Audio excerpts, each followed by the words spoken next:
मीरपुर ख़ास तालके सिंधी जे शहर बिरादरी जो DSP वज़ीर अली शहर जे नाजायज़िन ख़िलाफ़ सोशल मीडिया क्लब मीरपुर ख़ास जे ऑफिस अॻियां 12 बजे एहतजाज कियो। एहतजाज जे अॻवान मोहम्मद आलम शहर, शाहनवाज शहर, अली अहमद शहर करे रहिया हुया।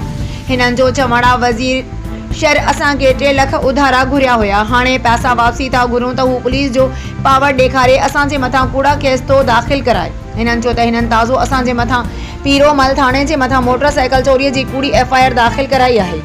हिननि चयो त हिन सां गॾु इरफान शहर दारोगो बि गॾु आहे, जिन असांजो जीअण जंजाल करे छॾियो। हिननि घुर कई त DSP वज़ीर शहर ऐं दारोगो इरफान हिननि खां असांखे इंसाफ़ कराए असांजी रक़म वापसि कराए ॾिनी वञे ऐं हिननि जे मथां मौत मार धमकियूं ॾियण जी FIR दाख़िल कई वञे ऐं असांखे को बि जानी माली नुक़सान थियो त उन जा ज़िम्मेवार इहे मथियां माण्हू हूंदा। वज़ीर साहब इरफान वज़ीर पंहिंजे वर्दीअ ज़ोर ते ST खे अपील आहे, असांजी कंपनी खे अपील आहे त असां जुल्म कंदो आहे। राति जो पुलिस असांजे घर ते बीठी आहे, असां जुल्म करे छॾिया।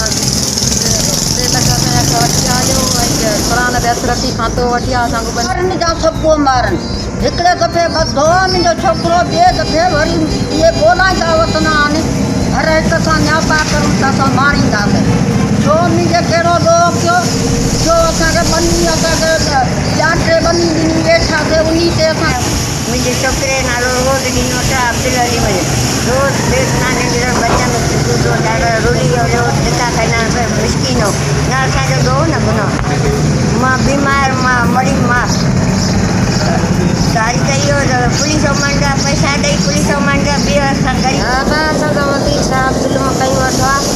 रोज़ रोज़ असांखे पुलिस पियो माणे शाम सभु असां ग़रीबनि कहिड़ो ॾोह कयो। असांखां पैसा खणी 3 लाख क़ुरान ते हथु रखी ॾींदो, पैसा मूंखे वापसी ॾींदुसि। असांखे साल गुज़रियो त पैसा कोन थो ॾिए, पैसा घुरूं त असां त रोज़ त पुलिस माणे।